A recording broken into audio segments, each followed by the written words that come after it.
Tá rodando, não quer gravar. Gravando agora. Então, bom dia a todos e todas. Só para deixar para efeito da gravação que a gente falava anteriormente, hoje a gente vai ter um momento muito especial com João Paulo, mestrando, que vai apresentar para vocês o conteúdo do agravo de instrumento, já como parte da formação do estágio vinculado à nossa pós-graduação, e com certeza vai ser um momento muito prazeroso, e sem a minha voz chata, com vocês vai ser a voz agora do João Paulo. Então, bom dia a todos e todas. João, a palavra é sua.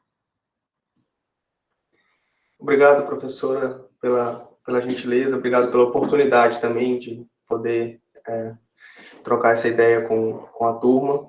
Bom dia a todas, bom dia a todos.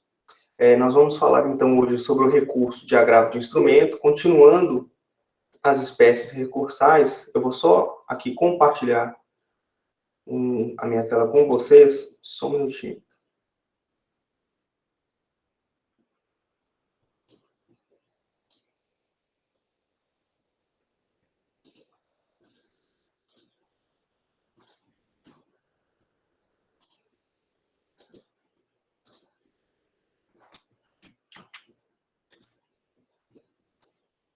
Está aparecendo para vocês aí já o PowerPoint? Tá Sim, sim. João. Tá. Só tá pequenininho. eu vou só ajeitar aqui para ficar um pouco melhor.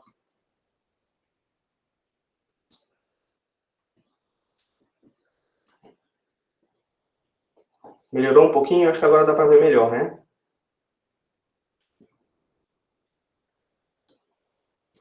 Para mim tá pequenininho ainda, João.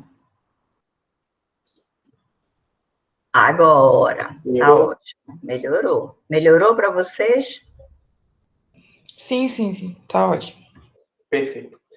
Então, vamos lá.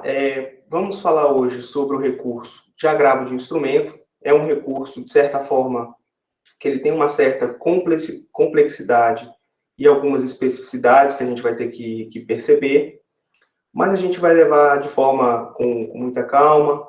Quem tiver, eventualmente, alguma pergunta, pode interromper, pode levantar a mão e abrir o microfone, que a gente vai tentar solucionar. Então, nessa primeira parte aqui, eu pensei que a gente talvez tivéssemos que dar um passo atrás para poder consolidar alguns conceitos que serão importantes para o entendimento do recurso do agravo de instrumento. Por quê?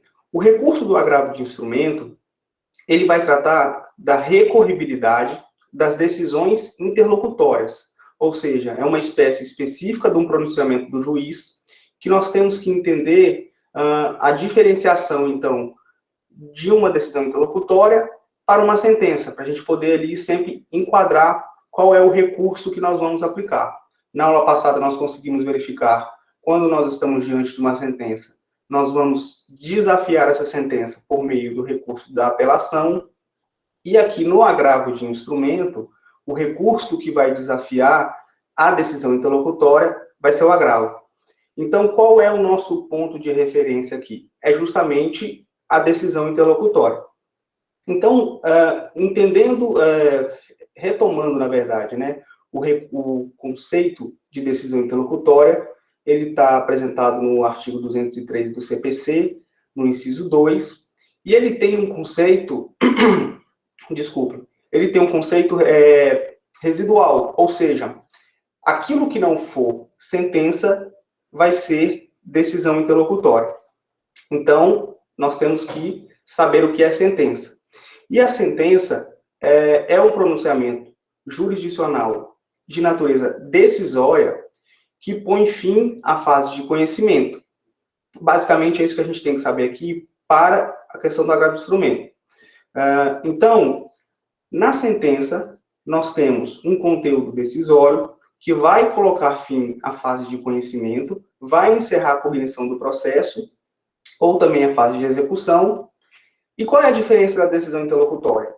A decisão interlocutória, ela também vai ter um cunho decisório, mas a sua grande diferença é que ela não vai encerrar a fase de conhecimento do processo.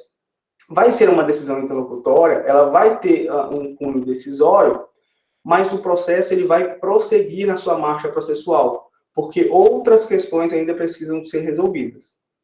E aqui eu estabeleci aqui nesse ponto uma linha evolutiva de um processo, né, com a petição inicial, contestação, réplica, saneamento do processo, audiência de instrução e julgamento e a sentença.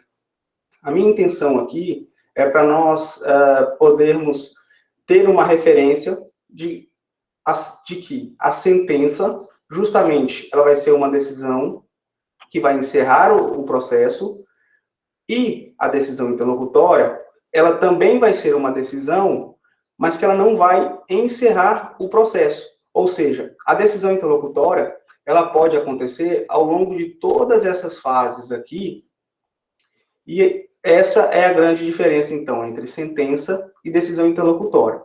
Então, retomando, temos que ter em mente a diferenciação entre a sentença e a decisão interlocutória, porque a decisão interlocutória vai ser o nosso ponto de referência aqui para o recurso de agravo de instrumento. Tá? Vamos avançar aqui, então, para a questão do cabimento do agravo de instrumento e também a sua conceituação. Para nós entendermos a possibilidade de cabimento do agravo de instrumento, nós temos que nos basearmos no artigo 1015 do CPC e no parágrafo único do artigo 1015. O artigo 1015 do CPC, ele vai expor, eu vou adiantar aqui um pouquinho, olha, o caput do artigo 1015 vai estabelecer que cabe agravo de instrumento contra as decisões interlocutórias que versarem sobre determinadas matérias que estão enumeradas aqui em um rol taxativo do Código de Processo Civil. Vejam, no caput do artigo 1015, nós estamos dando conta da fase de conhecimento do processo. Então, em relação à fase de conhecimento, vai caber o agravo de instrumento contra as decisões interlocutórias que versarem somente em relação a esses pontos que estão aqui devidamente taxados no rol do artigo 1015. E por que eu chamo a atenção? Porque o parágrafo único do artigo 1015, ele vai estabelecer que será cabível o recurso de agravo de instrumento contra todas as decisões interlocutórias relacionadas ao processo de inventário, ao processo de execução, à fase de cumprimento de sentença. Então, vejam, para a gente entender, vamos lá, pode ter ficado um pouco confuso. Então, conjugando o artigo 1015 com o seu parágrafo único, em relação às hipóteses de cabimento de agravo de instrumento, nós temos duas situações. O parágrafo único vai versar sobre processos de cumprimento de sentença, processo de execução, processo de inventário, e vai estabelecer que nesses processos, toda decisão interlocutória será agravável. Então, nessas fases que eu acabei de falar, repito, questão de herança, cumprimento de sentença, execução, toda decisão interlocutória, ela vai ser agravável, independente do seu conteúdo. De forma diferente, na fase de conhecimento, as decisões interlocutórias, elas vão ser agraváveis se estiverem estabelecidas no rol do 1015. Entenderam? Então, nós temos duas situações aí em relação ao cabimento do agravo de instrumento. Eu espero que tenha ficado claro para vocês. O que acontece? Uma discussão que a gente precisa enfrentar em relação ao artigo 1015 e as possibilidades em relação a essas matérias, é porque na sistemática anterior, ou seja, no Código de Processo Civil de 1973, nós não tínhamos essa limitação da matéria. As decisões interlocutórias, elas eram agraváveis independente do seu conteúdo. Com a sistemática trazida pelo Código de Processo Civil de 2015, passou a ter essas balizas, essas questões taxativas para o cabimento do agravo de instrumento. E a intenção do legislador, ao fazer isso, ao taxar as hipóteses que seriam agraváveis, ao taxar as hipóteses que seriam recorríveis, foi justamente tentar impedir o alto número de agravos de instrumentos que acionavam os tribunais de justiça.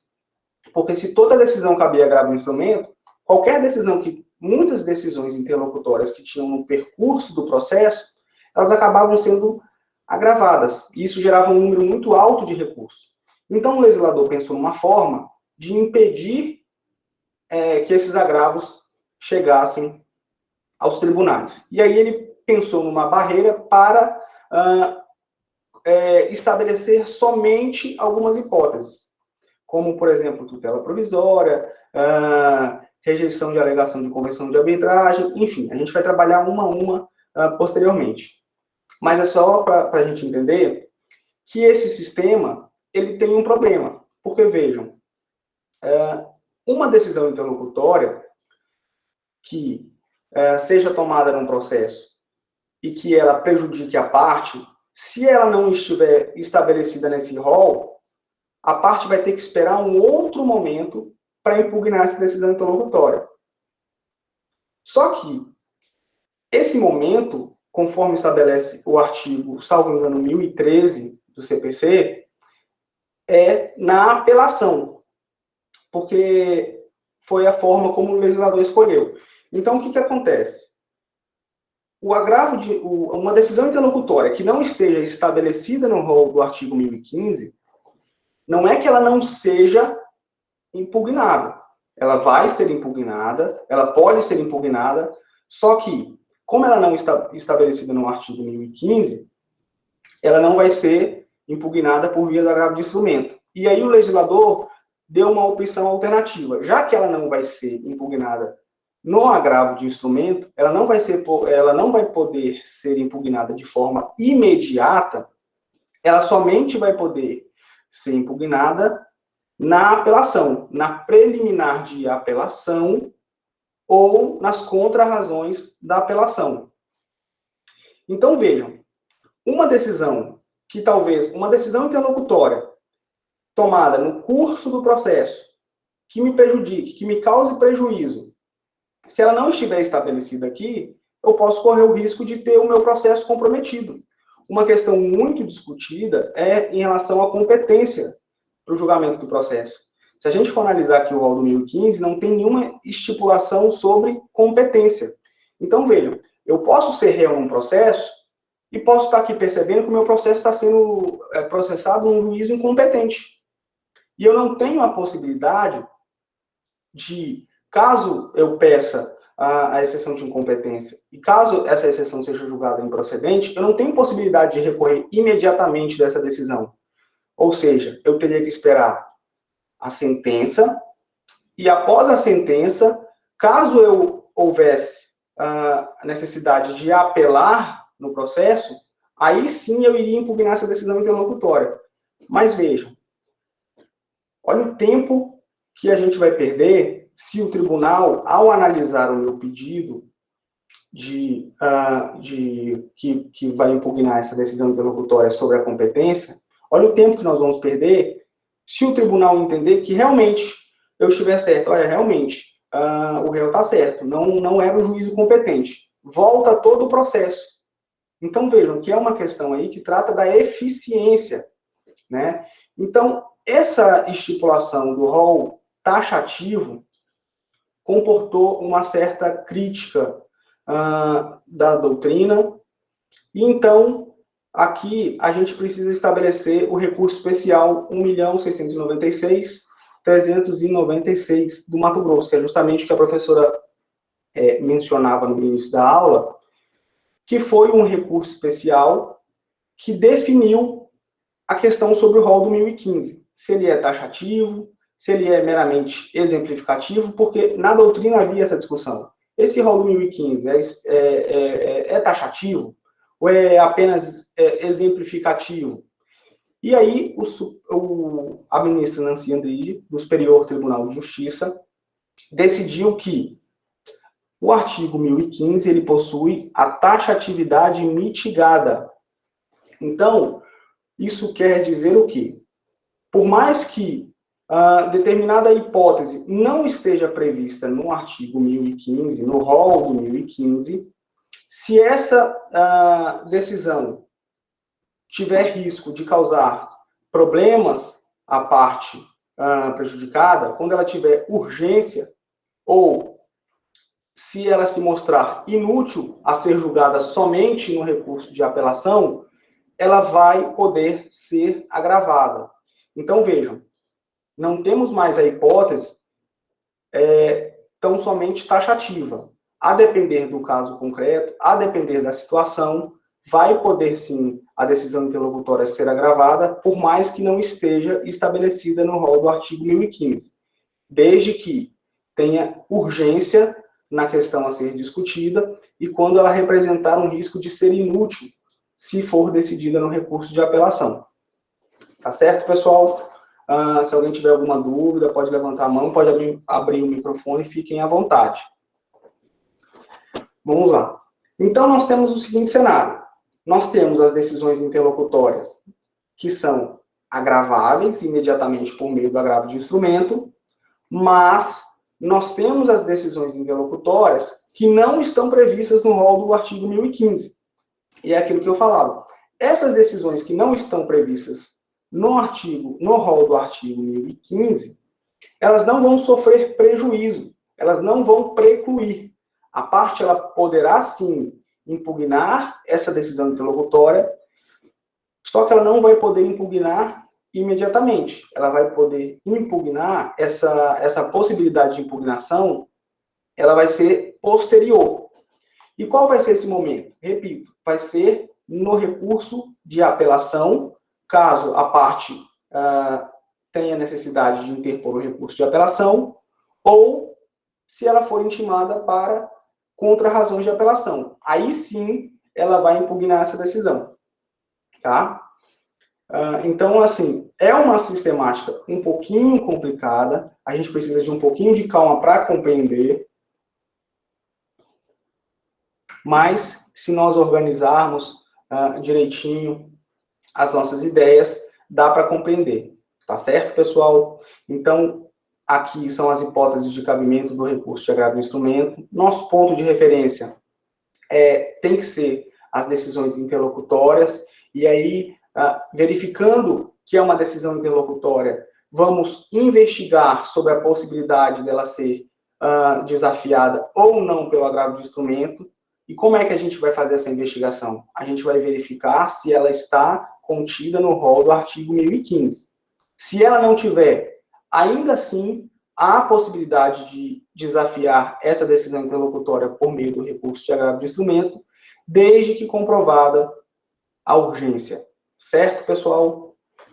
Bom, dito isso, nós temos, então, que verificar, que investigar quais são as hipóteses de cabimento, quais são as hipóteses taxativas de agravo de instrumento que o legislador elencou no rol do artigo 1015.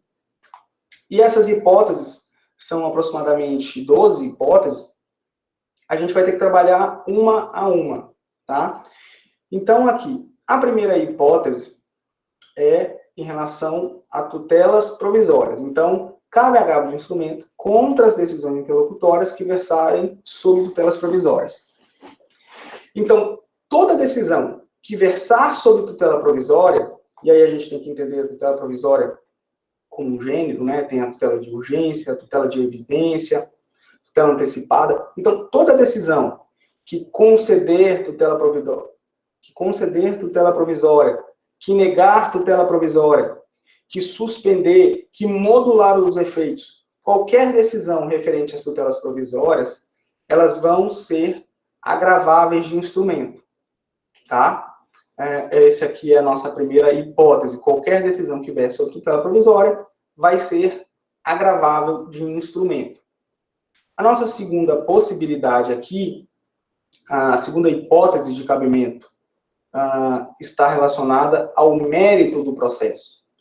Pode parecer um pouco estranho, mas mérito do processo não é na fase de sentença, né?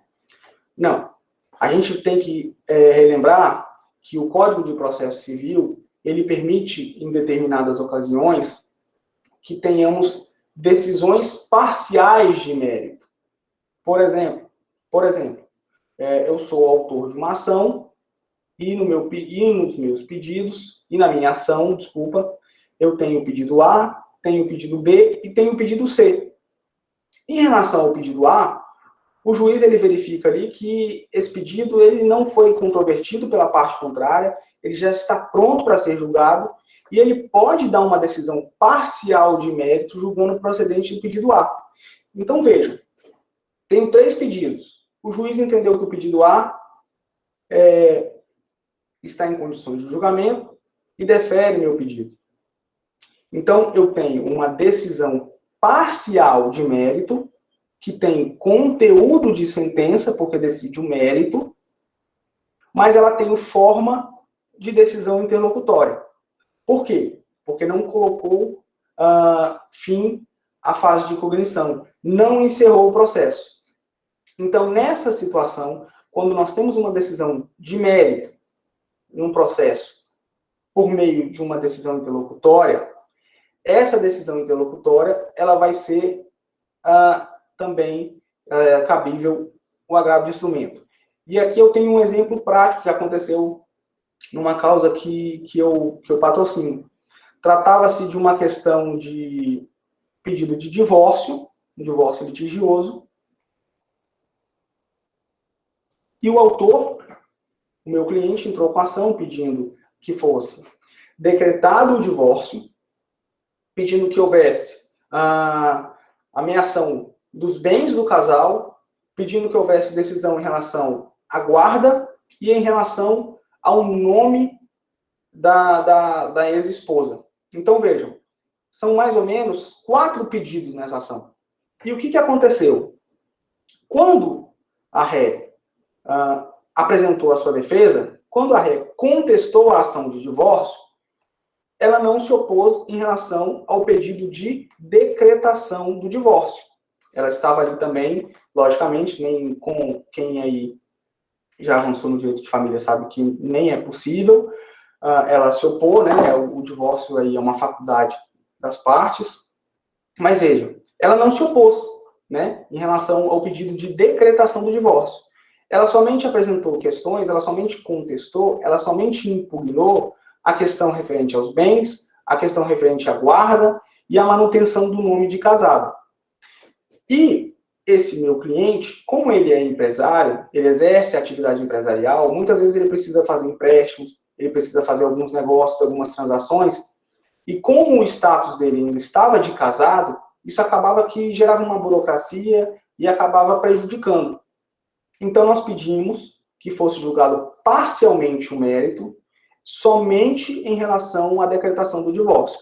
Nós atravessamos uma petição para o juízo decretou, por meio de uma decisão parcial do mérito, o divórcio entre as partes.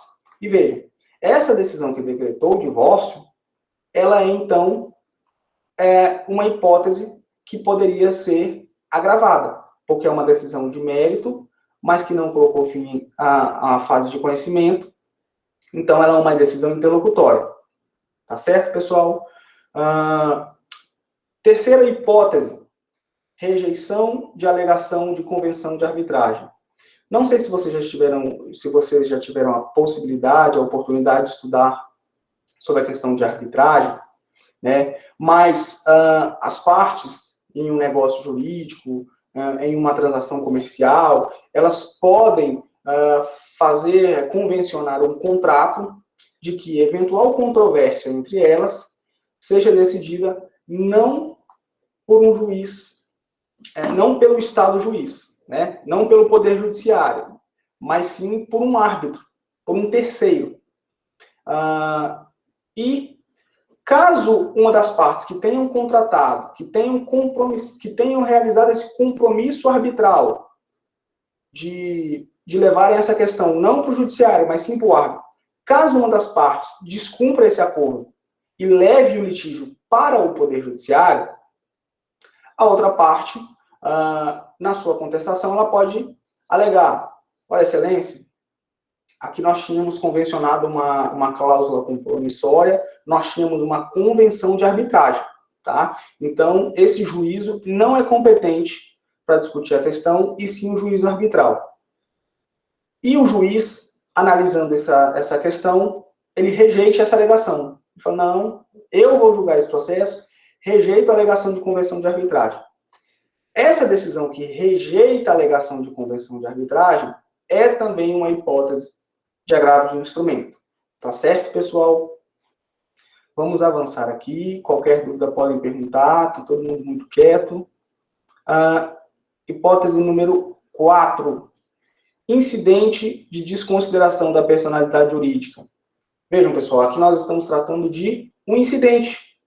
Tem um processo principal, havendo necessidade de investigar mais a fundo a pessoa jurídica para tentar chegar nos sócios, é então instaurado um incidente. Esse incidente ele vai suspender o processo principal, e a decisão que vai decidir esse incidente de desconsideração da personalidade jurídica, ela também vai ser passível, ela também vai ser impugnável pela via do agravo de instrumento. Nós temos duas possibilidades em relação ao incidente de desconsideração da personalidade jurídica. Ele pode ter um pedido incidental, que é o caso que trata aqui o rol 2015, mas vejam, pode ser pedida a desconsideração da personalidade jurídica logo na petição inicial. Então, vejam, nessa hipótese em que é pedida na petição inicial, não se trata de um incidente. Então, não se trata aqui da hipótese do artigo, do inciso 4, porque não é um incidente. O pedido de desconsideração da personalidade jurídica no bojo da petição inicial, ele vai ser decidido por meio de uma sentença. Portanto, o recurso cabível não vai ser o agravo de instrumento, mas sim uma apelação. Então, vejam como é importante a gente estar bem relacionado, a gente estar bem alocado pontualmente em relação ao que é agravo de instrumento, ao que é sentença, tá? Para a gente não fazer algumas confusões, porque é importante, às vezes a gente pode acabar confundindo, ou mesmo caindo em pegadinha, principalmente em questões de prova, em questões de concurso, como tem em relação a esse rol aqui, cascas de banana, pegadinhas que a gente vê por aí. Outra questão, então, aqui para a gente desenvolver. Rejeição do pedido de gratuidade de justiça ou acolhimento do pedido de sua revogação. É importante a gente se atentar, é importante a gente ter muita atenção em relação a esse inciso.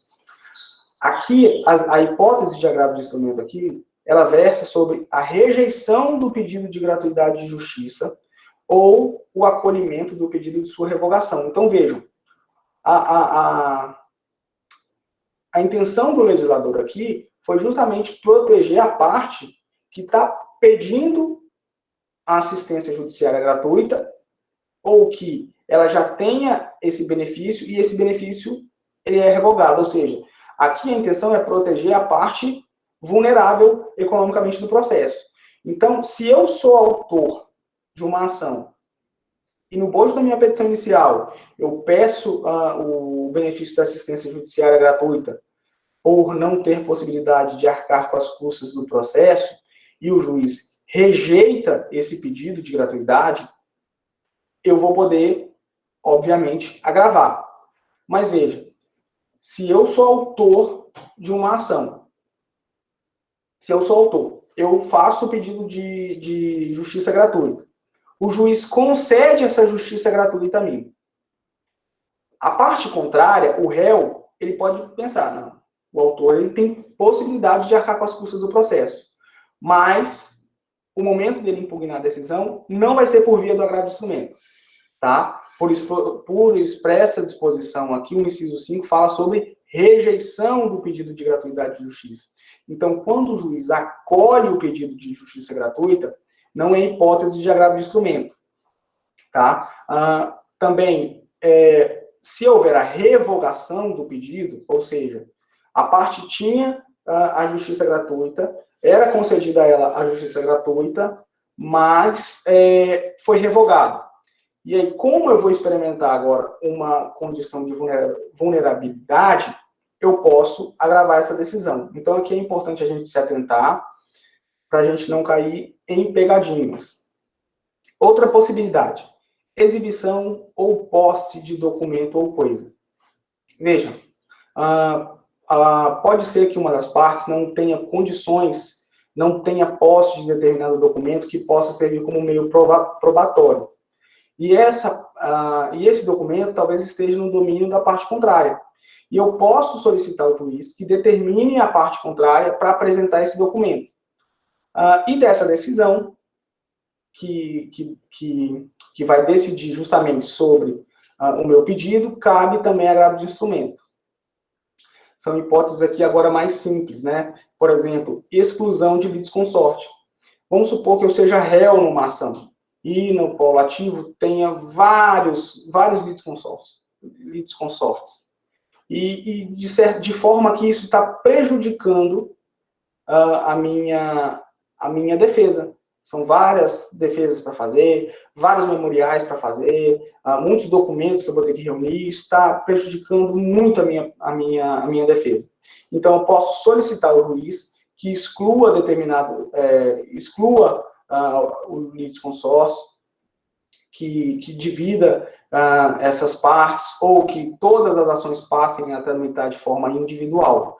E a decisão que vai decidir sobre o meu pedido de exclusão de litisconsorte, ela vai ser passível de agravo de instrumento. Ou seja, se o juiz não atender o meu pedido, eu posso, então, fazer o uso do agravo de instrumento. Aqui também, no mesmo sentido, em relação ao pedido de limitação do litisconsórcio, né? Eu posso ter aí uma dificuldade para exercer o meu direito de defesa pelo excesso de partes no polo passivo, e eu posso, então, solicitar ao juízo que limite o litisconsórcio a só um determinado número, um número que eu possa realmente exercer o meu direito de defesa de forma que não vá prejudicá-lo. Admissão ou inadmissão de intervenção de terceiros. As hipóteses de intervenção de terceiros, chamamento ao processo, denunciação da lide, amicus curiae, essas questões, quando são tidas no processo, de admissão ou inadmissão, também eu posso agravar de um instrumento. Salvo engano, não sei se a professora me corrija se eu estiver errado,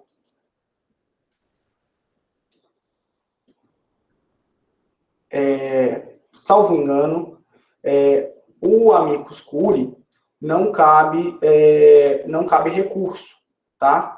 Salvo engano. Me veio aqui na memória agora, mas eu não sei se eu estou correto dessa afirmação. Então, em relação à admissão e inadmissão de intervenção de terceiros, a gente tem, sim, uma possibilidade de agravar essa decisão.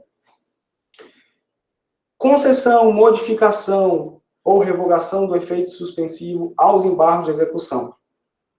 Vocês ainda não viram execução, mas, em linhas aqui bem gerais, os embargos de execução são uma espécie de defesa no processo de execução, tá? No processo de execução de título executivo extrajudicial. Vocês vão ver isso com mais clareza quando estiverem estudando a execução. E essa modalidade de defesa, ela não tem efeito suspensivo automático. Então, aí a parte que estiver sofrendo a execução, ela pode pedir que seja concedido o efeito suspensivo. E a parte que está executando, ela pode pedir a revogação do efeito suspensivo, ela pode pedir a modificação desse efeito suspensivo. Então, dentro dessas hipóteses, cabe também um agravo de instrumento. E vejam, pessoal, esse dispositivo aqui, eu ouso dizer que ele nem precisaria estar contido aqui, porque como versa o parágrafo único do CPC, as questões, toda decisão interlocutória na fase de execução, cabe agravo de instrumento. Então, aqui eu acho que o legislador se excedeu, ele repetiu uma disposição que nem tinha necessidade, tá certo? E aqui, enfim, para a nossa última possibilidade, a nossa última nosso último item do rol do artigo 1015, é em relação à redistribuição do ônus da prova. E aí nós temos que retornar ao artigo 373, parágrafo 1º. E aqui eu preciso que tenham muita atenção. Aqui está falando sobre redistribuição do ônus da prova. Não está falando sobre inversão do ônus da prova. Redistribuição do ônus da prova não significa automaticamente que vai haver a inversão do ônus da prova. A redistribuição, ela tem, assim, um conteúdo que versa sobre determinadas questões mais pontuais, em que o autor expõe ao juiz que determinada prova, quem tem melhores condições de produzir é a parte contrária. Então, não é uma inversão automática tal qual aquela prevista no Código de Defesa do Consumidor. Tá certo, pessoal? Então, a decisão de redistribuição do ônus da prova, ela também é agravável, tá? E aí, tanto para a parte que eventualmente se favoreça, ou para a parte que se prejudique. A parte também o juiz pode redistribuir esse ônus, mas a parte ela pode falar assim, excelência, eu em verdade, eu não tenho condições de produzir essa prova. E aí, caso o juiz não acolha, não acate, não defira esse pedido, essa decisão ela pode também ser desafiada pelo recurso de agravo de instrumento. Tá certo, pessoal? E vejam, aqui no inciso 13, o legislador estabelece que outros casos expressamente referidos em leis esparsas, podem versar sobre o cabimento do agravo de instrumento. E aqui eu trouxe apenas um exemplo para demonstrar, para ilustrar, que é em relação à lei de falência. A lei número 11.101, que trata sobre falência e recuperação judicial, ela coloca que a sentença que no processo de falência e recuperação judicial, o recurso que desafia é um agravo de instrumento. E não estou falando errado, é a sentença. Então, veja, aqui é uma opção do legislador. Por mais que seja a sentença, na questão de quando se trata da lei de falência, quando se trata de um processo de falência e recuperação judicial, caberá, então, um recurso de agravo de instrumento e não a apelação, por mais que seja a sentença. Tá? Que é mais uma curiosidade, tem outros casos em leis esparsas que versam sobre hipótese de cabimento do agravo de instrumento também. Então, voltando aqui para um panorama geral. Essas são as hipóteses taxativas do rol de 2015, e que nesses casos, quando a decisão interlocutória versar sobre esses conteúdos que nós acabamos de conversar, vai caber o recurso de agravo de instrumento. E vejam, o teor dessas hipóteses, elas são justamente hipóteses que, se não forem resolvidas logo, se fossem deixadas para serem resolvidas posteriormente, elas trariam um prejuízo para a eficiência do processo. Elas atrasariam o processo, né? Só para a gente poder entender um pouquinho aí o que pensou o legislador. Tá certo, pessoal? Professor. Fica à vontade, professora. Levantei a mãozinha. Eu tenho umas dúvidas. Vamos lá. Primeiro, o colega aqui no chat fez a seguinte pergunta. Vou já lhe dizer. O colega Fernando. A decisão interlocutória sobre o mérito parcial. Não interpôs, perdão, estava lendo que eu respondi. A não interposição de agravo de instrumento na decisão interlocutória que analisa parcialmente o mérito e impede posterior apelação?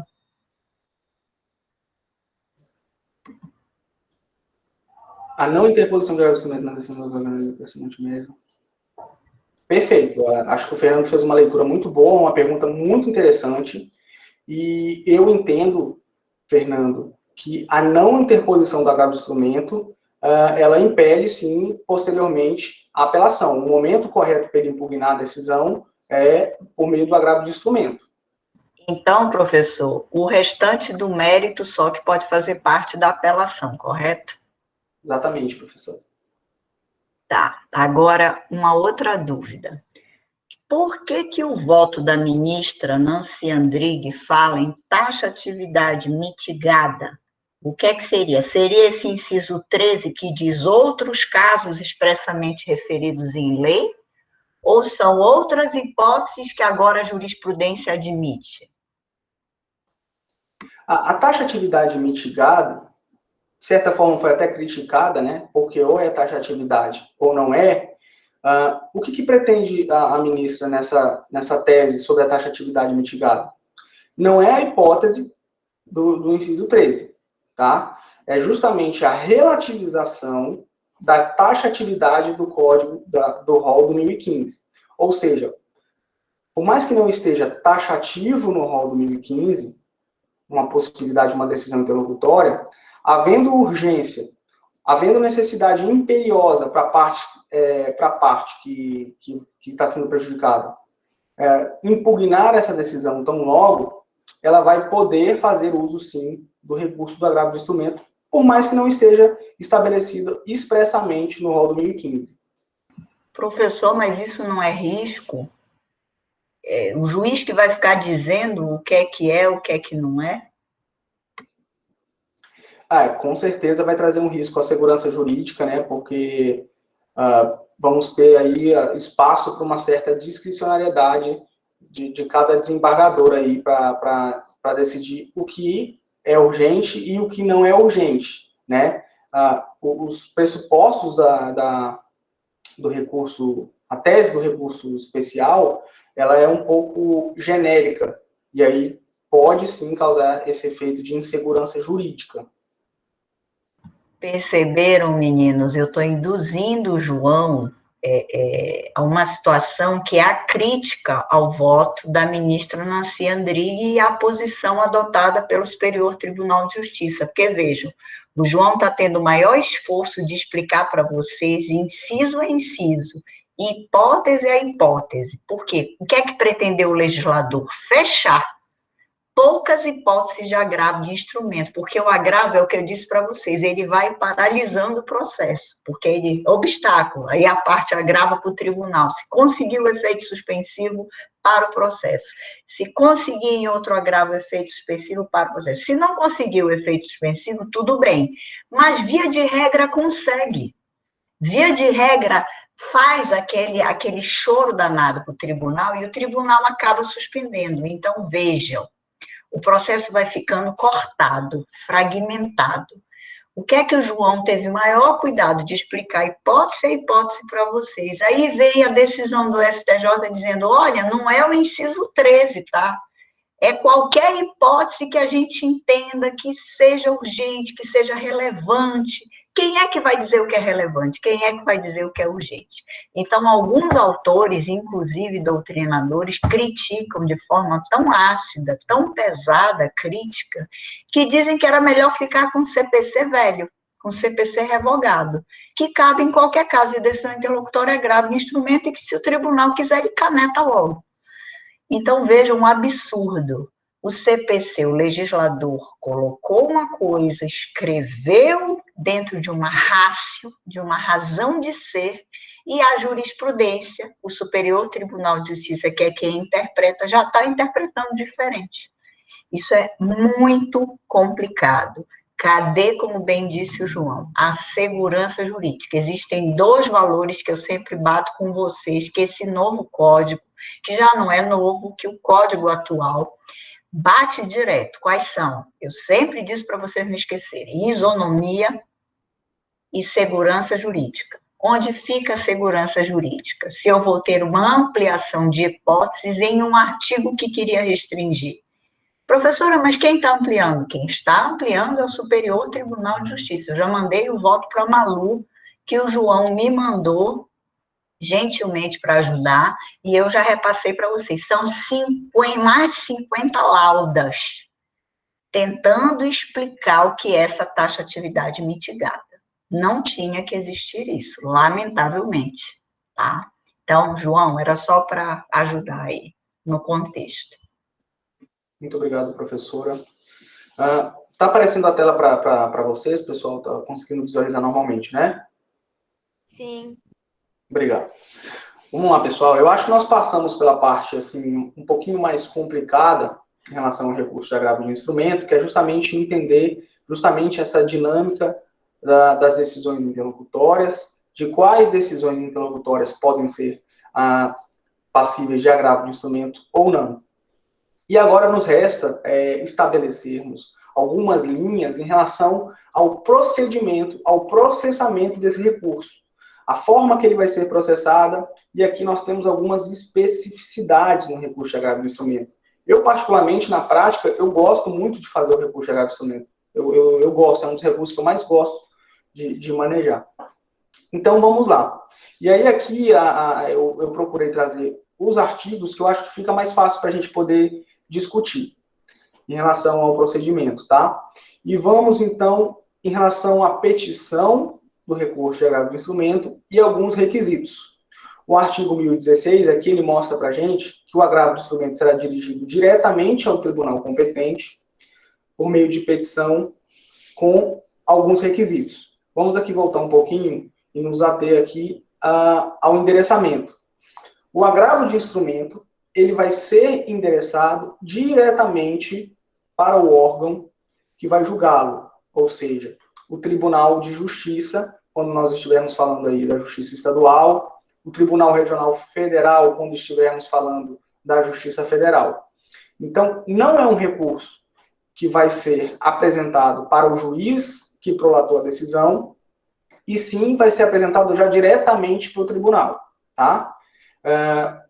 O prazo, não é demais lembrar, para a interposição do recurso de agravo do instrumento, é um prazo de 15 dias, o prazo de 15 dias úteis, contados, logicamente, após a publicação da decisão, tá? E aqui alguns requisitos que tem que constar na petição do nosso recurso de agravo do instrumento, que é o nome das partes, a exposição do fato e do direito, as razões do pedido de reforma ou de invalidação da decisão e o próprio pedido. Vejam, aqui, basicamente, segue a rigor aquilo que se espera de praticamente todas as peças, tanto recursais quanto a própria defesa, né? A gente sempre tem que instruir, qualificar, expor o fato e o direito e detalharmos os nossos pedidos. Mas vejam, a particularidade aqui no recurso de agravo de instrumento, ela se estabelece justamente aqui, porque nós temos, o agravante, ele tem como o ônus apresentar o nome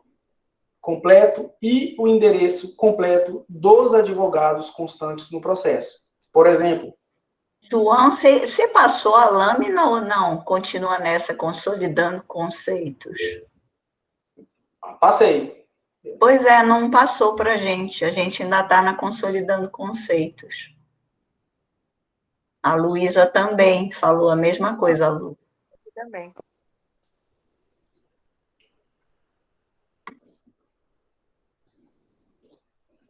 Deixa eu apresentar aqui de novo para ver se melhora. Às vezes é algum problema, é melhor apresentar de novo isso. Mas em outros momentos vocês conseguiram ver, né, a transição. A outra, não. Eu só vi pelo menos a primeira. Só vi a consolidando conceito. Só ficou na primeira. Poxa, que pena. Tá passando? Agora está escrito procedimento. Perfeito. Ah, tá. Poxa, desculpa. Então, aqui. Vamos voltar aqui, então, para a especificidade. Como eu estava falando, essas exigências aqui constantes no 1016 são da nossa praxe. Qualquer peça tem que constar basicamente a qualificação das partes, as exposições de fato e de direito, fundamentar muito bem os nossos pedidos, se vai ser um pedido de reforma ou de invalidação da decisão.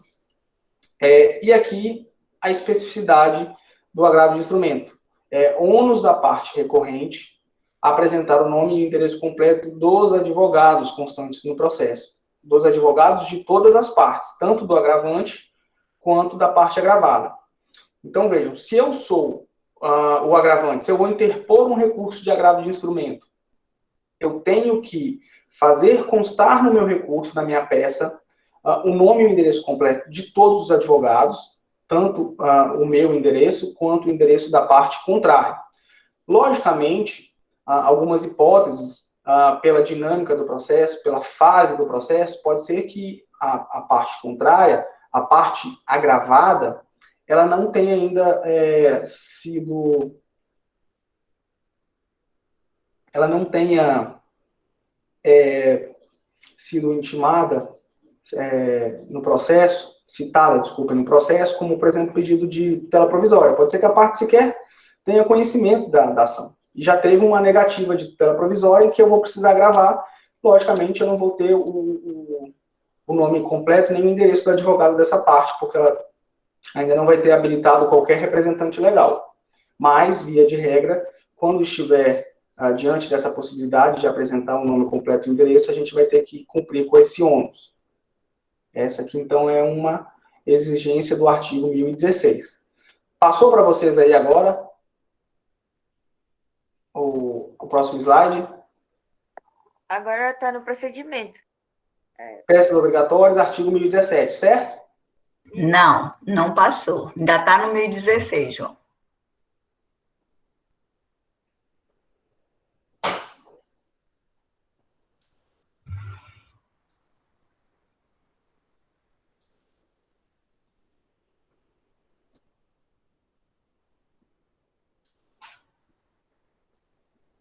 Está apresentando para vocês agora?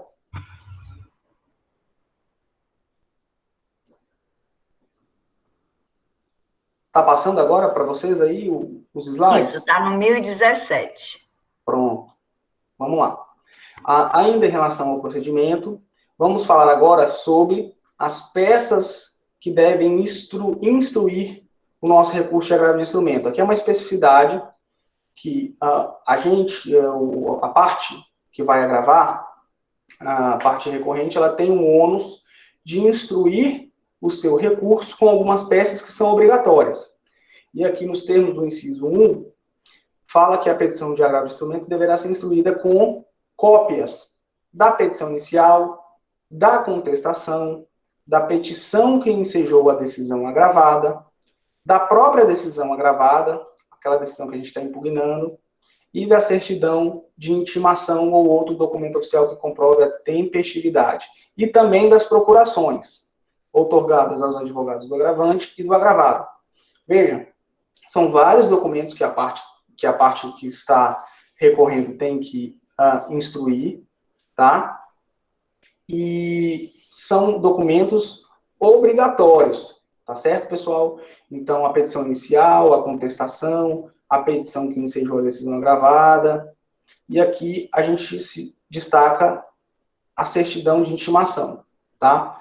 Essa certidão de intimação, ela é exigida para que o desembargador relator, que vai verificar inicialmente o processo, ele consiga apurar a tempestividade ou não do recurso. Essa certidão ela é expedida pelo juízo de origem, pelo juízo de primeiro grau. Geralmente a gente solicita em secretaria, né, certidão para fins de agravo.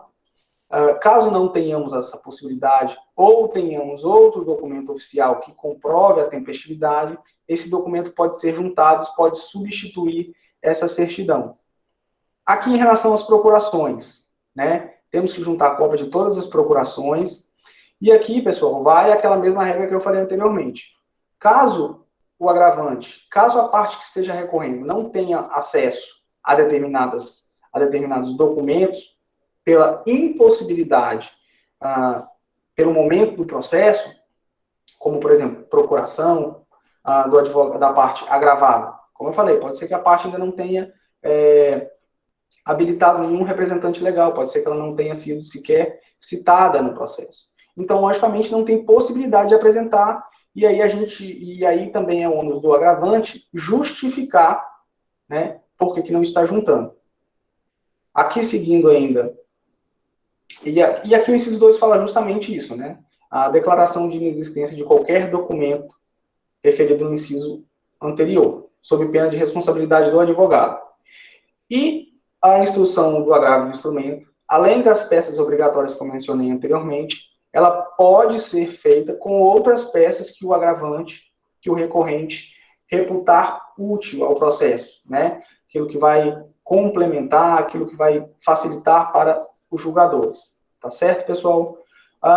Procurei destacar aqui o parágrafo 3º, que menciona aqui, na falta da cópia de qualquer peça, ou no caso de algum outro vício que comprometa a admissibilidade do recurso de agravo de instrumento, deverá o relator aplicar o disposto no 932, parágrafo único.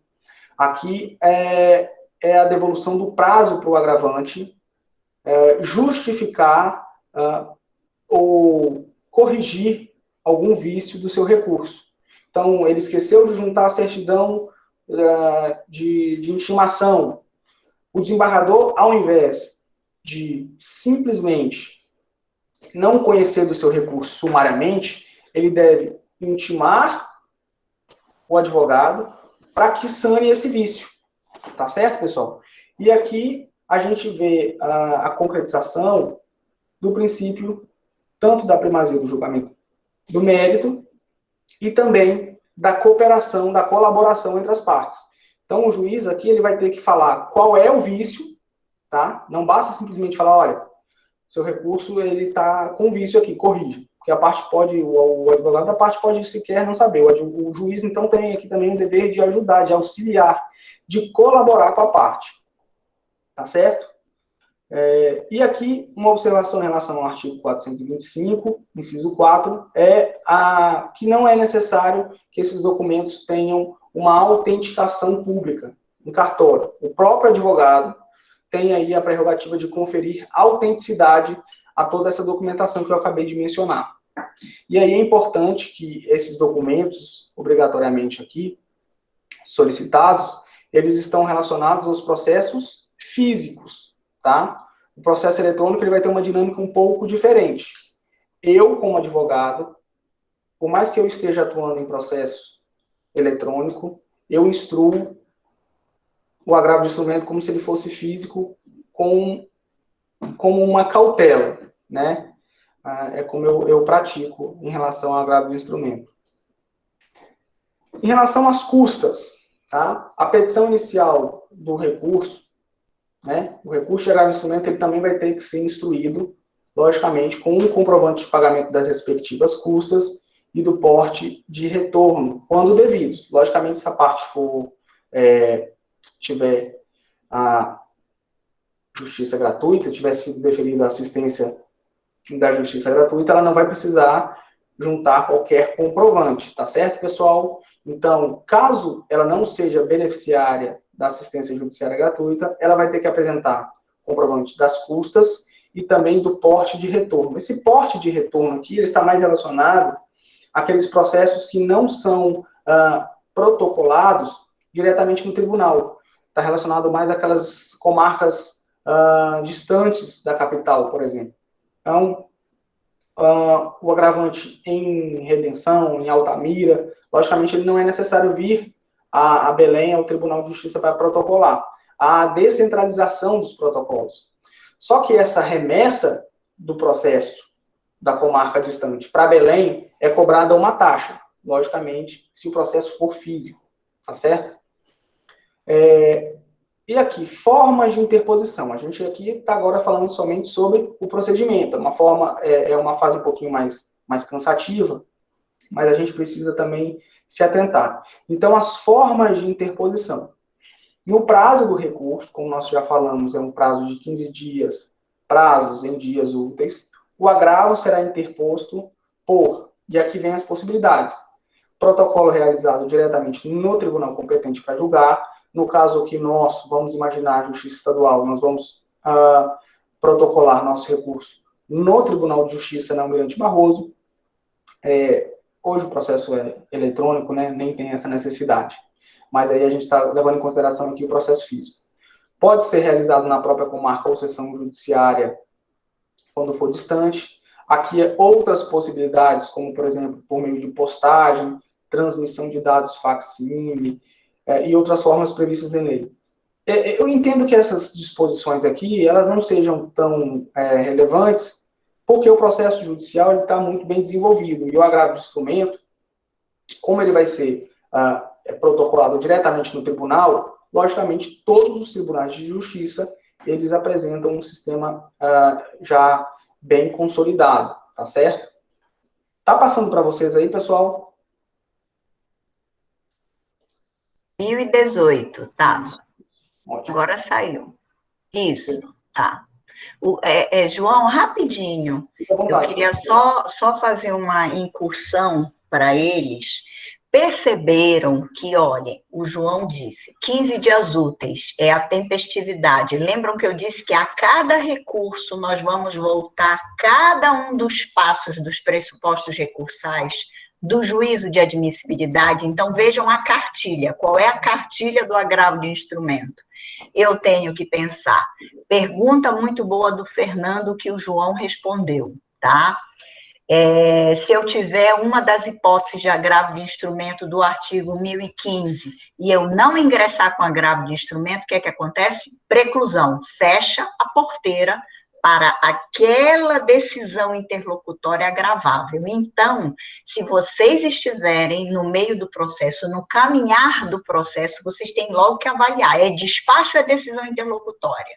Ah, não é despacho, não é um simples cítice, não é marcar audiência para o dia tal, é uma decisão interlocutória, foi um caso que me atingiu, é o caso de uma liminar, é o caso de um problema de rejeição de um litisconsorte ou de admissão, então eu vou ter que ingressar, se for o caso, com agravo de instrumento. Bom, aí passos dos pressupostos recursais, prazo, 15 dias úteis. A quem eu devo endereçar? O João acabou de estudar, de passar para vocês como é. Direto no tribunal. Como? Aí eu vou ver, tem protocolo direto no tribunal? Eu tenho condições de encaminhar custas? Tenho que ver, tenho que pagar custas, porte de remessa e de retorno, ou seja, perceberam a cartilha? Eu tenho que ver qual é o primeiro dos pressupostos, o cabimento. Cabe ou não agravo de instrumento? É a pergunta que o advogado tem que se fazer. Aí ele ultrapassou essa. Cabe, legal. Qual é o prazo? 15 dias úteis. Como eu vou fazer? Que peças que eu vou ter que juntar? Viram que não tem nada a ver isso com a apelação? Apelação eu não tenho que juntar peça alguma. Por que eu não tenho que juntar peça na apelação? Porque é o próprio processo. Aqui nós estamos fazendo um processo novo. Esse processo é direto no tribunal, que não se comunica com o outro. O juiz da causa está sabendo que tem um agravo de instrumento no tribunal? Sabe ou não, gente? Vamos lá. Sabe ou não? Não! Vocês estão dando entrada direto no tribunal. Por que eu quis cortar agora o João? Porque ele vai explicar um artigo que vai encadear isso que eu estou falando. Eu dei entrada direto no tribunal, repito, o juiz da causa sabe que eu estou ingressando com esse agravo de instrumento no tribunal? Não. Aí, com esse artigo 1018, ele vai saber, que é o que o João vai ingressar agora. Então, vejam, essas peças obrigatórias são ônus de quem está recorrendo. Então, tem que ter muito cuidado, porque representam o quê? Juízo de admissibilidade. Agora, claro, como bem disse o João, situações contornáveis, situação da cooperação, aproveitamento dos atos processuais. Como o recurso é caro, repito, hoje o Código trabalha com a teoria do aproveitamento, maximizando possibilidades, até onde puder. Então, diligência para aproveitar. Então, percebam, eu dei entrada no tribunal, não sabe o juiz da causa que tem um agravo lá pulando no tribunal. Aí o João vai continuar daí. João, para ajudar só. Obrigado, professora. Bom, pessoal, quase finalizando aqui, chegando no final, tá? Já está acabando, é um pouquinho cansativo, mas a gente, depois fazendo uma leitura mais calma de todos os artigos do agravo de instrumento, a gente vê que é isso que a professora falou, é uma receita de bolo que a gente tem que seguir esses tópicos direitinho, e aí a gente vai conseguir se familiarizar melhor com essas peças, com essas situações, e na prática a gente vai ver que não é esse bicho de 7 cabeças. Então vamos lá aqui, enfrentando mais um artigo, que é o artigo 1018, ele vai falar da comunicação de interposição do agravo de instrumento. Como a professora falou, e como eu havia dito, esse agravo ele vai ser interposto diretamente no tribunal. E o juiz de primeiro grau, logicamente, não vai ter como saber. Então, o agravante, ele poderá requerer a juntada aos autos do processo da cópia da petição do agravo de instrumento do comprovante de sua interposição e da relação dos documentos que instruíram o recurso. Ou seja, o agravante ele pode requerer a juntada desses documentos no juízo de primeiro grau para informar o juiz que a sua decisão ela está sendo impugnada na instância superior pelos desembargadores. E aí o juiz ele pode exercer a retratação. Olha, vejam, o parágrafo 1º deixa claro isso. Se o juiz comunicar que reformou inteiramente a decisão, o relator considerará o prejudicado recurso de agravo de instrumento. Então, vejam, eu como agravante, apresento meu agravo de instrumento no tribunal, protocolo meu agravo de instrumento no tribunal. Eu tenho a possibilidade de apresentar ao juiz de primeiro grau informação de que a sua decisão está sendo impugnada, e esse juiz ele pode reanalisar e verificar, realmente aqui eu vou me retratar. Né? E aí ele pode exercer o juízo de retratação e pode reformar inteiramente aquela decisão, e aí, logicamente, que o recurso de agravo de instrumento vai ser prejudicado, tá certo? Não sendo os autos eletrônicos, ou seja, aqui, em relação ao processo físico, o agravante tomará a providência prevista no caput, ou seja, de informar ao juiz do primeiro grau a interposição do agravo de instrumento, dentro de um prazo de 3 dias, a contar da interposição, ou seja, se o meu processo ele é físico, eu tenho até 3 dias para informar o juiz de primeiro grau sobre a interposição do recurso de agravo de instrumento. E o descumprimento desse prazo importa a inadmissibilidade do recurso do agravo de instrumento, desde que tenha sido suscitado pelo agravado, tá? Que é uma particularidadezinha. Então, pessoal, aqui trata da comunicação que o agravante poderá fazer ao juízo de primeiro grau. E aí abre-se a possibilidade do juízo de primeiro grau retratar sua decisão, e por isso é que a gente fala que o recurso de agravo de instrumento ele tem o efeito regressivo, que é a possibilidade do juiz poder se retratar da sua decisão. Tá certo, pessoal? Então, só para recapitular, nós já vimos as hipóteses de cabimento do recurso de agravo de instrumento, que a gente vai ter que se referenciar sempre pela decisão interlocutória e investigar se essa decisão interlocutória é ou não agravável. Nós acabamos de verificar aqui o procedimento do recurso de agravo de instrumento, como é que a gente deve instruir, qual é o prazo que a gente deve se basear, aonde nós devemos apresentar, protocolar, interpor o nosso recurso. E dito isso, quando tudo estiver disposto de forma correta, esse recurso ele vai chegar a um relator. João, o Idailson levantou a mão. Ele quer falar alguma coisa. Fica à vontade, Idailson, fica à vontade. Olá, bom dia. Está ouvindo? Perfeitamente. Sim, Idailson. Eu fiquei com uma dúvida nesse artigo. Lá no caput ele fala que você poderá, né? É uma faculdade. Aí lá no parágrafo 3º ele diz que se você não cumprir uma exigência, você vai implicar na inadmissibilidade do agravo. Ou seja, então não é uma faculdade, parece que é uma... Você tem que fazer essa juntada, que ele diz lá no caput. Pode ver, ele fala em poderá fazer, depois lá no parágrafo 3º ele diz que se você quiser, você não vai ser admitido o recurso. Professora, a senhora pode responder esse questionamento? Olha só, Idailson, o caput diz o agravante poderá requerer a juntada. Para quê? Qual é a ideia do legislador? É ele provocar o juízo de primeira instância daquele processo, como bem disse o João, para promover o efeito retratativo, ou seja, o efeito de retratar, porque aí o agravo vai ocorrer o que nele? Que eu já ia pedir para o João também, só para concluir essa linha. O que é que acontece se o juízo se retratar? O que é que acontece com o agravo no tribunal? Ele perde o objeto. Então, eu vou dar o exemplo.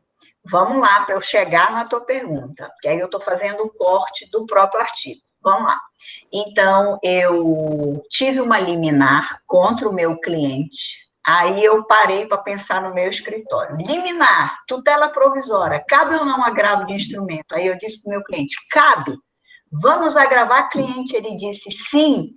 Eu não concordo com nada do juízo liminar. Aí eu sou advogada, com a liberação total para eu recorrer. Sempre vocês têm que conversar com o cliente, porque tudo gera um custo.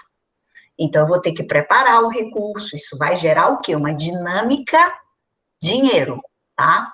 Então, o cliente disse, sim, recorra. Beleza, eu vou ingressar com agravo de instrumento direto no tribunal. O que é que a Gisele e o João disseram ainda há pouco? O juiz não está sabendo. Pensem em um juiz lá de Marabá, um juiz lá de Parauapebas, porque aqui em Belém até é mais fácil, até uma eventual comunicação, mas pensem nos interiores, o juiz de lá do interior não sabe de nada, que está voando um agravo contra a decisão dele no tribunal.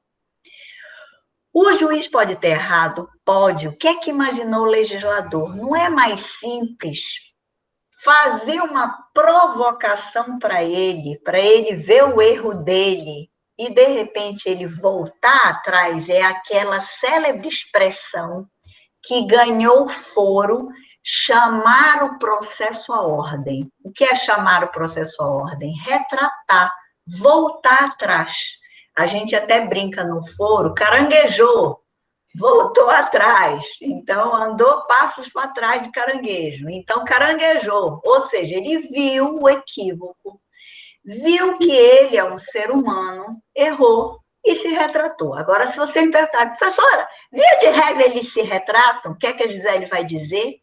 N-A-O, tio. Não. Nós, seres humanos, quando nós temos a tendência a um posicionamento, e aí eu vou brincar com vocês. Por exemplo, se eu digo aqui em casa para o meu filho, não, tu não vais no aniversário, vocês acham que eu vou mudar de ideia? Eu falando com perigoso? Dificilmente. Quando eu já dei o não, eu já mastiguei a situação, e quando o não sai, é difícil mudar para o sim. Imaginem isso em projeção de juiz, de recurso.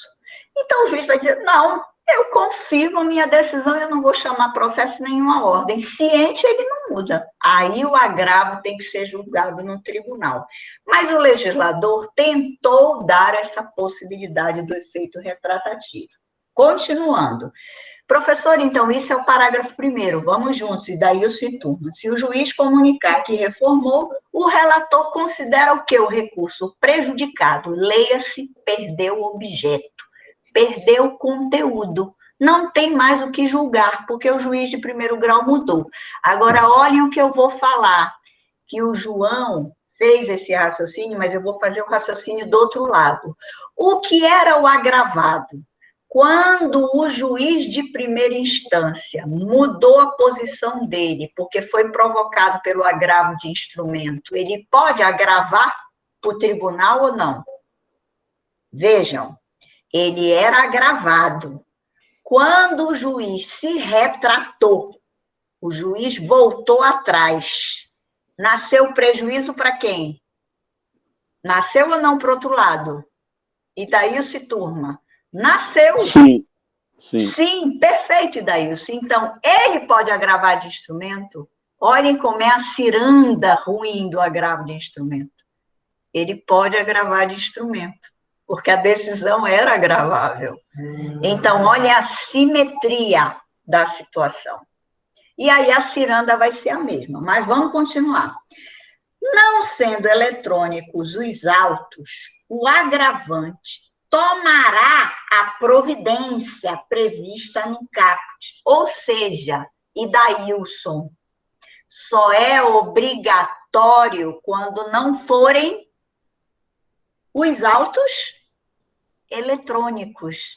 Por que o legislador pensou assim, a preocupação do Idaílson por causa do parágrafo 3º? O descumprimento da exigência do parágrafo 2º, desde que arguido e provado pelo agravado, importa a inadmissibilidade do agravo de instrumento. Por quê? Não sendo eletrônicos os autos, se for em papel. Raciocinem, por quê? Esse processo atual é ou não isonômico? cooperativo, ele pensa na transparência, na eficiência. Então, veja, no eletrônico é muito fácil, porque já está tudo no sistema, já está tudo transitando. O juiz pode ou não, Idailson, ver no sistema? Pode. Pode o Ministério Público ver? Pode. Agora, quando é papel, pode alguém ver? Nem MP? Não. Nem terceiros. Então, por isso, o legislador deixou só na hipótese deles não serem eletrônicos, constituir um pressuposto obrigatório, sob pena de inadmissibilidade do recurso. Só que ele tem que ser provado por quem? Idailson e turma. Pelo agravado. Se não for o agravado, aí o recurso é admitido. Então, se tornou algo que seria ferir a transparência para juiz e tribunal. Porque o tribunal está pensando que o juiz sabe, olhem só, e o juiz não sabe. Aí o agravado vem e diz assim, ele não comunicou o juiz. Ele não foi ético com o juiz. O juiz lá de Marabá, de Santarém, de Paraupebas, de onde for, que eu sempre brinco lá com o tartarugalzinho, ele não sabe. Então, eu, agravado, eu recorrido, provo que ele não comunicou, não foi transparente, não pensou em um juízo ético, um juízo cooperante, e é o caso de quê? Inadmissibilidade do agravo. Se torna um pressuposto obrigatório. Então, tem uma lógica aí, psicológica, valorativa, principiológica. Agora, vou dizer para vocês que eu já escrevi um artigo, inclusive, nessa expressão aqui, desde que é arguido e provado pelo agravado. E o que é que eu coloquei no artigo? É um artigo antigo, com o código revogado, porque tinha esse dispositivo no código revogado. Se vocês quiserem olhar no código finado, lá o que já recebeu a extrema unção, era o artigo 526. O artigo 526 do CPC de 73, que já tinha tido reforma. Eu escrevi o artigo dizendo assim, e se o MP descobre? E se o MP que apresenta que o agravante não comunicou o juiz de Marabá, não comunicou o juiz de Paraupebas, poderia se aceitar e não admitir o agravo de instrumento por tudo isso? E eu coloquei que sim, no meu artigo. Mas vejam, anos depois, lendo, estudando, eu mudei de posição. O legislador não quis dizer que isso é para o MP. Ele não quis dizer que é para ninguém mais, só é para uma pessoa. A pergunta do Idailson é importantíssima. Só para quem? Para o agravado. Porque o prejuízo é só para quem? Para ele. Então, o MP não tem que se meter, juiz não tem que se meter, ninguém tem que se meter. A gente tem que ler a literalidade do parágrafo 3º. Ele diz, entre vírgulas, olhem lá o português, desde que arguido e provado pelo agravado. Então, ele se entendeu prejudicado, ele entendeu que não tinha aí uma transparência, ele entendeu que não tinha uma simetria, ele entendeu o prejuízo dele, seja lá o motivo que for. Então, ele que pode vir e cortar e dizer, não foi provado, eu vi lá no processo de Marabá, ele não comunicou o juiz, então eu não quero nem que conheça o agravo do instrumento. E hoje os agravados fazem isso, porque isso é uma maravilha. Vai evitar um recurso, porque vai ficar só no juízo de admissibilidade. O que é que vai acontecer com o relator desse agravo de instrumento? Ele vai dizer, não conheço do agravo de instrumento, porque não foi cumprido o parágrafo 3º do artigo 1018 do CPC, e não eram autos eletrônicos, eram autos físicos. E ainda tem muito processo físico, por isso que eu falei dos interiores. Marabá, Santarém, Paraupebas, Altamira, comarcas menores, Moaná, Moju, aí vai embora, gente, vai embora, tá? Porque não é um processo fácil operacionalizar o PJE para todas as comarcas. Nós não temos ainda eu não sei nem falar tecnicamente, não sei se o João sabe, é aquele cabeamento total do município que tem que ser levado, tem um nome mais técnico, eu não sei apropriado, que é para poder ter uma rede. Então, vejam que é tudo realmente custo, né? Implica uma sistemática difícil. E para os próprios advogados, tem que a OAB ter um escritório virtual lá para todo mundo, para ninguém ter prejuízo. Então, por isso, a pergunta do Idailson é importantíssima. Por que da diferença, professora? Porque o parágrafo 1º com o caput estão associados a autos eletrônicos e, para o final, para o processo físico.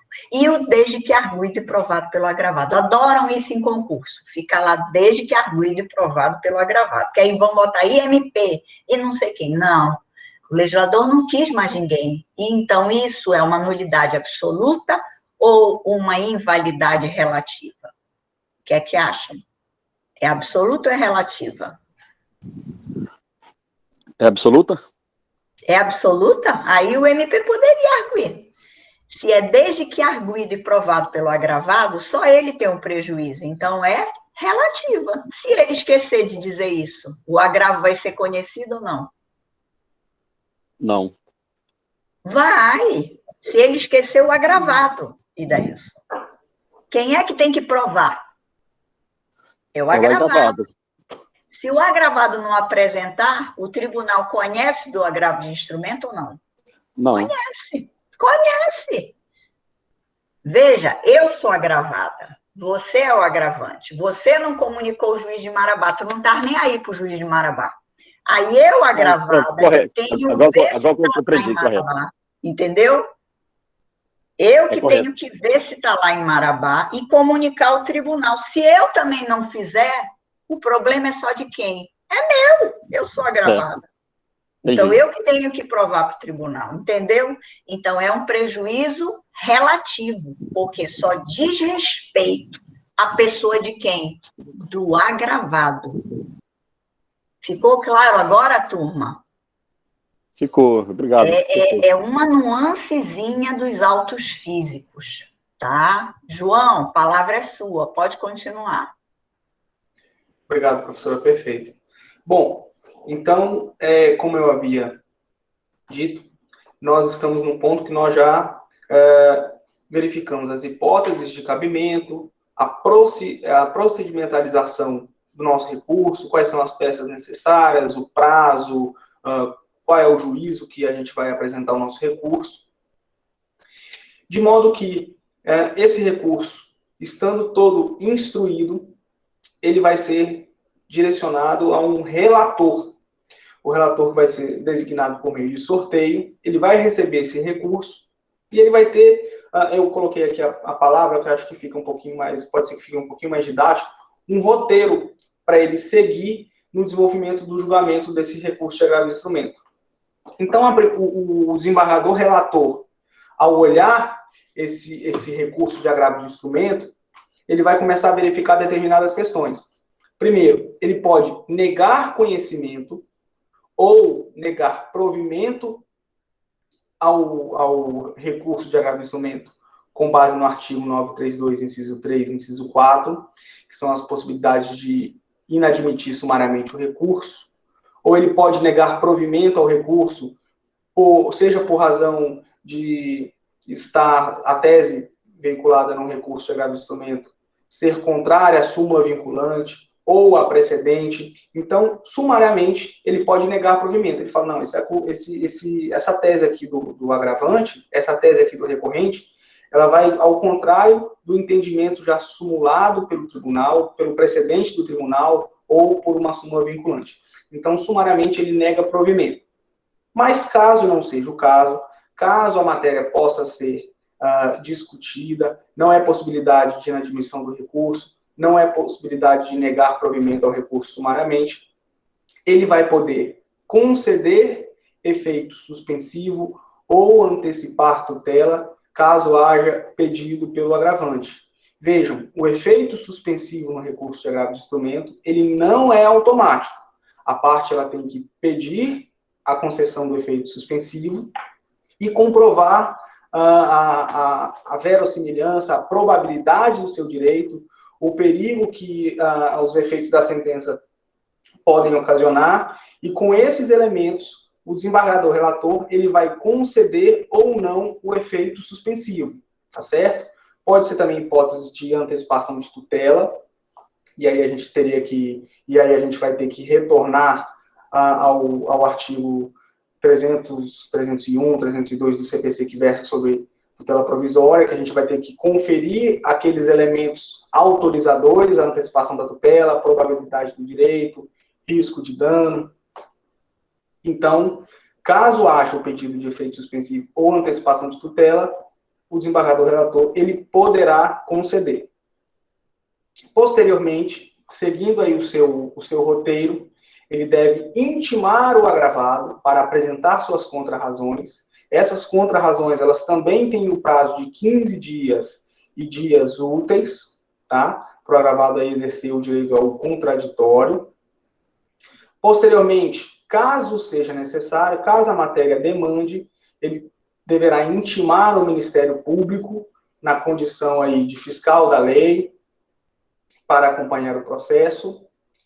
Pode ser também que, analisando o recurso, caso o agravado não tenha apresentado contrarrazões, eu não tenha oposto aí contrarrazões, digamos, robustas, ele pode dar provimento imediatamente ao recurso de agravo de instrumento, tendo em vista que o conteúdo do agravo de instrumento ele já esteja sendo ele esteja em consonância ao precedente do tribunal, ele esteja em consonância a uma súmula vinculante, e aí ele pode dar provimento ao recurso de agravo de instrumento sumariamente, sem levar a turma. Caso não seja o caso, ele deve pautar esse recurso para julgamento, e aí, obedecendo a ordem dos processos nos tribunais, o CPC estabelece o prazo de 1 mês, certo? Mas a gente sabe que na prática demora um pouco mais. Então, esse é o roteiro que o relator do processo, o relator do agravo de instrumento vai seguir, e é basicamente esse o caminho do agravo de instrumento, desde o seu cabimento até o seu julgamento. Tá certo, pessoal? Eu acho que são essas as considerações que eu tinha para fazer. Espero ter contribuído. Qualquer dúvida que eu puder ajudá-los, eu vou ficar à disposição. Muito obrigado pela atenção de todos. Muito obrigado novamente à professora pela oportunidade. E eu devolvo, então, a palavra para a professora. Obrigado, pessoal. Foi ótimo, João. Eu acho que você foi extremamente cuidadoso. Acho que a turma também percebeu isso, ponto a ponto.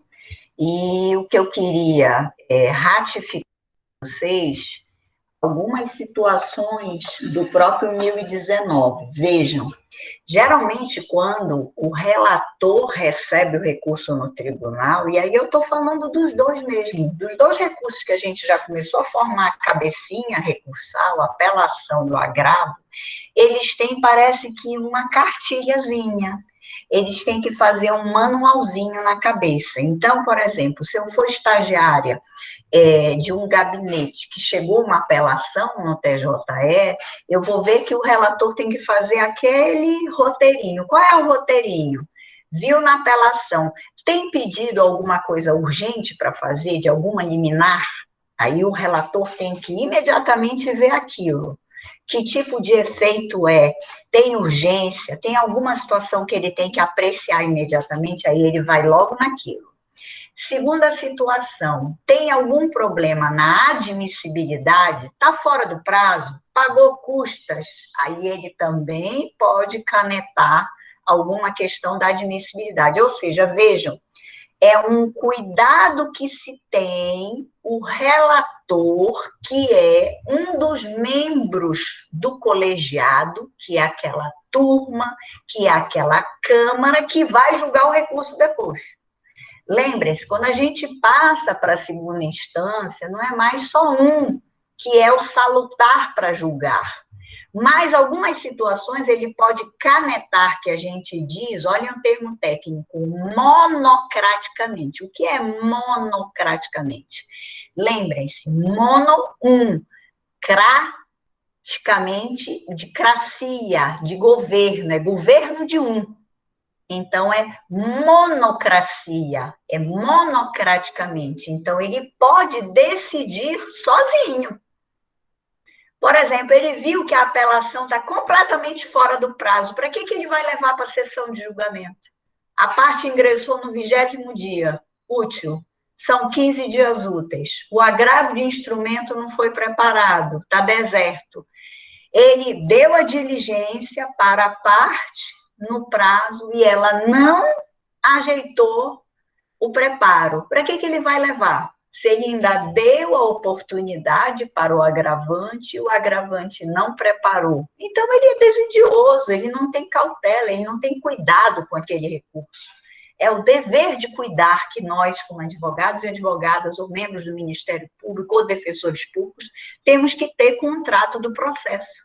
Ele não teve esse cuidado, o advogado. Então, não conhece. Mas o que se espera de um recurso é que ele seja julgado assim, monocraticamente, sozinho o relator, ou que ele seja levado para uma sessão de julgamento, que aí tenha o passo de uma sustentação oral, que aí tenha uma discussão na sessão de julgamento, para aí eu sentir que várias cabeças estão tendo cuidado para julgar. Só que o Brasil tem quantos processos? 100 milhões. Então, se criou oportunidades, deveres para o relator decidir sozinho. Entenderam? Mas decidiu geralmente o quê? Na forma e não no mérito. E com agravo é isso que o João acabou de explicar para vocês no 1019. Qual é a cartilha? Primeira coisa que ele vai ver, se ele tem que exarar, atribuir o efeito suspensivo, ou também chamado pelo professor José Carlos Barbosa Moreira de efeito obstativo, tá? Por quê? Porque ele tem que ver se ele tem que suspender para não haver execução provisória, que a gente já estudou, ou se ele tem que conceder a tutela porque é uma situação de urgência.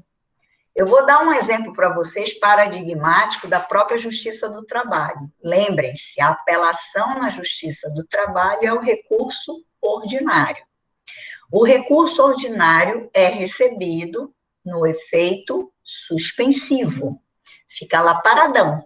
Mas se a parte tiver necessidade e urgência, por exemplo, de ser reintegrada no emprego, a parte foi colocada para fora do emprego, injustamente. Foi prolatada a decisão e ela continua fora, sem receber o seu salário.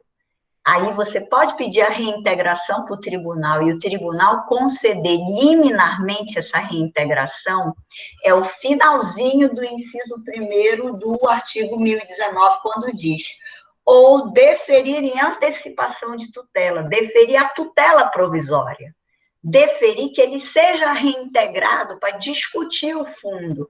Mas, professora, vai pagar salário para ele se depois ele perder? Vejam, existem situações da vida que a gente paga o risco, porque você vai sopesar, colocar na balança os riscos. Qual é o risco maior? O trabalhador ficar sem o salário ou a empresa pagar 1, 2 meses de salário para proteger esse trabalhador? O que é que vocês, como juízes, fariam? Iam proteger a empresa ou proteger o trabalhador? Percebam. Eu vou proteger a pessoa que precisa do medicamento e eu defiro em recurso o relator ou a relatora, ou eu deixo ela sem o medicamento e digo que o Estado, o SUS, seja lá quem for, União, Estado, município é quem tem razão, ou o hospital, ou o plano de saúde. Então, eu vejo qual é o interesse, olhem só a minha mão, mudando agora, já não está mais igual, olhem. Qual é o interesse que deve prevalecer. E aí pode ser que no recurso o relator sozinho faça o quê? Defiro, dê o medicamento plano de saúde, ajeite o leito, conceda o home care. Quantas pessoas já tiveram que entrar na justiça para pedir home care, porque o plano de saúde nega que a enfermeira e o médico estejam na casa da pessoa? Que a pessoa não pode se deslocar e o plano diz, ele deu o jeito dele. Ele apareça no hospital para fazer o curativo. Mas, olha, eu não tenho condições, eu moro sozinha, eu não estou conseguindo sair da minha casa, é uma doença grave, é autoimune, é isso, é aquilo. E aí? Fica sem o curativo, ele entra na justiça, e se ele perde com o juiz, ele pode pedir para o relator? Pode, no tribunal, para isso que serve o recurso. Então, vejam, é esse inciso primeiro, os poderes do relator. Então, o relator tem muitos poderes. Ele é um juiz como se fosse o juiz de primeiro grau, só que ele é um juiz qualificado, porque ele está dentro de um colegiado. E aí ele vai levar o voto dele para julgamento. Mas, às vezes, ele vota sozinho, como é esse caso de uma urgência, como é esse caso, está fora do prazo, para que ele vai levar? Para desafogar o judiciário de acordo com as necessidades. Entenderam? Tá? Aí a gente vai ver por que eu estou repisando nisso. Porque quando... E se o relator errar, professora? Tem algum recurso contra o relator, a decisão do relator? Aí a gente vai ver que é o nosso próximo recurso. Olha aí, olha o código, é o artigo 1021. Das decisões do relator sozinho, quando ele erra em apelação e em agravo de instrumento, eu vou gritar com que recurso? O chamado agravo interno. A minha orientadora de doutorado, a querida professora Tereza Rudalvin, ela tem um livro que é uma bibliografia sensacional. Todos os advogados, quem milita no foro tem que ter, ele está atualizadíssimo o livro, que é dos agravos, tá? Ela mudou agora, era da editora Revista dos Tribunais, ela passou para outra editora. É belíssima a obra, atualizadíssima. E ela brinca em sala de aula e na obra que ela diz que o agravo de instrumento é o agravão, e o agravo interno é o agravinho.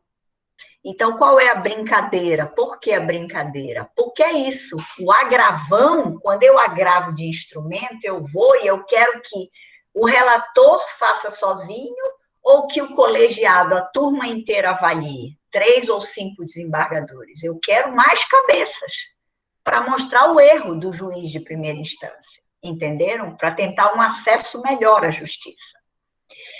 E aí é o agravão. Agora, às vezes, o relator julga sozinho, como eu disse para vocês. Ele decidiu sozinho. E se ele errar?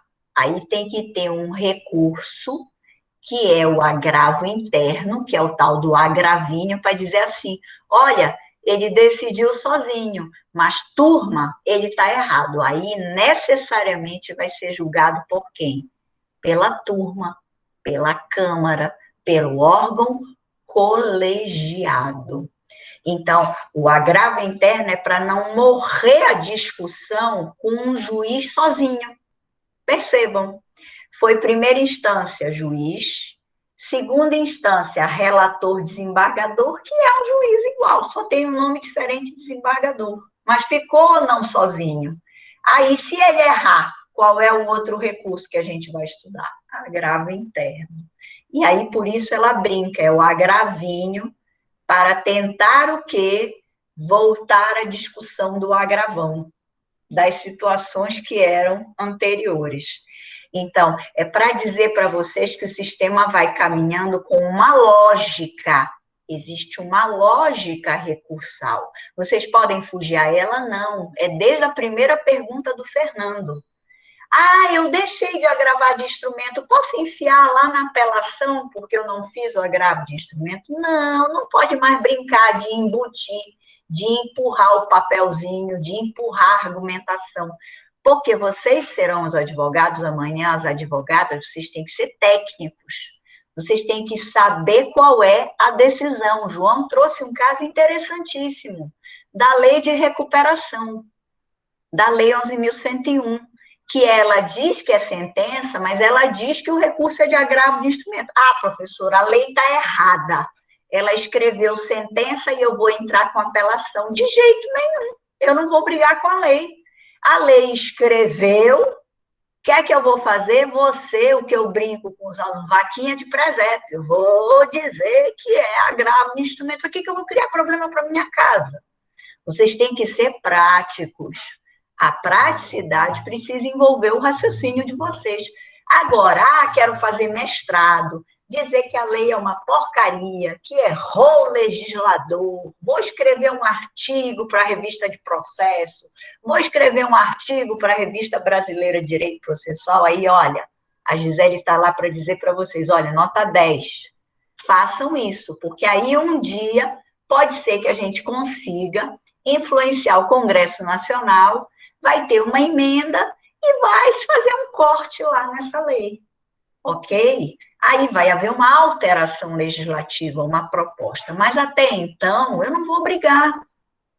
Foi a pergunta também muito bem colocada do Idailson. Professora, e para que serve o parágrafo 3º? João, para que serve o parágrafo 3º? Ali é desde que arguido e provado para agravado, é para ele. O legislador pensou nele. Então, porque o prejuízo é dele, o filho é dele. Ele que venha e prove. Se ele não provar, o problema é dele. Passou o momento. O processo tem que ser para frente. Vejam que na hipótese que eu brinquei e eu disse que ele caranguejou, que o João disse que era o efeito retratativo, que é para o juiz poder voltar atrás, a hipótese tem que estar expressa, porque processo é só para frente. Então, se eu perder o time, se eu não fizer a avaliação correta, olhem aqui, passou. Não tem mais jeito. Então, é jus chorande, tá? É jus chorande, jus gritante, jus terapia, tá? Jus psicólogo. Não tem jeito. Vocês vão chorar o leite derramado. Por quê? Preclusão. Então, cuidado. É caso de agravo? Chega com o cliente e fala sério. Vamos ou não vamos recorrer? Tem um custo, é tanto, vamos. Ah, mas a gente não pode deixar para depois, porque a parte leiga vai chegar e dizer assim, não dá para empurrar um pouquinho para não gastar esse dinheiro agora? Não dá para a gente ver como vai ser depois o processo? Não, meu querido, não tem como. Ou a gente faz agora, ou eu não tenho condições mais de falar sobre essa matéria para frente. Então, você tem que imprimir a ética de responsabilidade e de convicção no processo. Qual é o teu argumento? Qual é a tua tese? E para dizer para o cliente, se não quebrou a tese, quebrou o argumento. Eu não tenho mais como argumentar. Preclusão. Professora, tem preclusão? Eu quero ser só promotora, tá, professora? Eu não quero ser advogada, eu quero ser promotor. Eu quero ser procurador, que nem a senhora. Eu quero ser procurador da República. Tem preclusão também para o Ministério Público? Tem. O João falou ainda há pouco, nós temos duas facetas. Vamos relembrar de processo 1, ou o Ministério Público é parte, ou o Ministério Público é fiscal da ordem jurídica. Olha o que eu vou dizer. Mesmo quando eu sou parte, eu não preciso nem dizer, eu sou uma advogada da parte. Que parte é a sua, professora? Eu, MP do Trabalho, quem eu defender na vulnerabilidade dentro da vinculação dos direitos sociais defendidos. Quando é o MP estadual, dentro da proposta dele. Então, ele é a parte. Então, ele tem os ônus iguaizinhos a qualquer advogado. O defensor público iguais a qualquer advogado. Todo mundo igual. Mas, quando o MP é fiscal da ordem jurídica, o chamado que era o anterior fiscal da lei, hoje fiscal da ordem jurídica, tá? Ele tem preclusão? Também tem. Eu não posso chegar em qualquer fase do processo e fazer a baderna, só se eu não for intimada antes.